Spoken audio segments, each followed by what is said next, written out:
सरकार मानती है कि दोबारा परीक्षा करा देने की पेपर लीक का समाधान है। नीट 2026 री एग्जामिनेशन में 2 लाख से अधिक छात्र शामिल ही नहीं हो सके। छात्रों की तुलना में लगभग दोगुनी छात्राएं परीक्षा से वंचित रही। कम समय में दोबारा परीक्षा ने आर्थिक रूप के कमजोर परिवारों पर आवास, ट्रैवल और अतिरिक्त खर्च का भारी बोझ डाल दिया। सर, करोड़ों छात्र अनिश्चितता में जी रहे हैं। परीक्षाएं टलती है, पेपर लीक होते हैं, नतीजे देर से आते हैं और भर्तियों का वर्ष तक अटकी रहते हैं। नतीजा ये होता है कि युवाओं का करियर रुक जाता है। कई उम्मीदवारों की उम्र सीमा निकल जाती है। इसीलिए हमारी मांग है कि सभी परीक्षाओं के लिए एक कानूनी रूप से टाइम बॉन्ड एनुअल कैलेंडर बनाया जाए, ताकि सरकार भी समय सीमा के प्रति जवाबदेह हो और छात्रों का भविष्य अनिश्चितता से, भरोसे से न रहे। सर, मैं और एक चीज आपके सामने रखना चाहता हूं, वो है इसके बारे में कि इस शिक्षा व्यवस्था की बीमारी का केवल एक लक्षण है।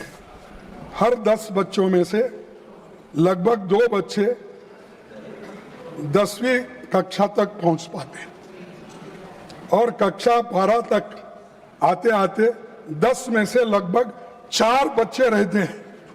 यानी इससे आप अंदाजा लगाइए, 10 में से 4 बच्चे अगर हाई स्कूल तक जाते हैं तो क्या इस शिक्षण का वैल्यू है।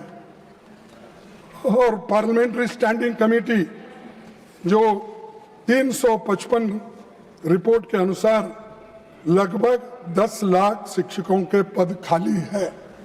सर, 10 लाख शिक्षकों के पद खाली रख के आप अच्छी शिक्षा देना चाहते हो और आप अपना कल्चर बदलना चाहते हो और आप अपना देश का भविष्य विकास बनेगा। कहाँ है विकास तुम्हारा? अरे बच्चे स्कूल में बच्चे की भर्ती नहीं हो रही है, टीचर्स की भर्ती नहीं हो रही है, तो आप इसके ऊपर सोचे कभी? 10 लाख खाली होने तक बैठे हैं। और दूसरी चीज, जब कक्षाओं में शिक्षक ही नहीं होंगे तो कोई भी शिक्षा नीति सफल नहीं होती। आप विकसित भारत की बात करते हैं पर 10 लाख खाली पदों को भरने के लिए कदम नहीं उठाते। सर, चुनौती हमारे शैक्षणिक संस्थानों की ऑटोनॉमी और एकेडमिक फ्रीडम का लगातार कमजोर होते जा रहा है। विश्वविद्यालय सिर्फ डिग्री देने की जगह नहीं होती, वे नए विचारों, साइंटिफिक टेम्पर, शोध, स्वास्थ्य, बहस के केंद्र होते हैं। तो वे संकीर्ण सोच, अंधश्रद्धा या किसी एक विचारधारा को थोपने की जगह नहीं होती। लेकिन मोदी साहब आज आरएसएस के लोगों को मैं उसको भर्ती करके वाइस चांसलर आरएसएस पूछ के करते हैं। प्रोफेसर की भर्ती आरएसएस के लोग होना, अरे उसको पढ़ना आता है क्या नहीं, या वो एक्सपर्ट है क्या नहीं? दूसरे कौम के कोई लड़के नहीं है, कोई प्राध्यापक नहीं है, सिर्फ आरएसएस अटैच्ड लोग विश्वविद्यालय में भर्ती होते हैं।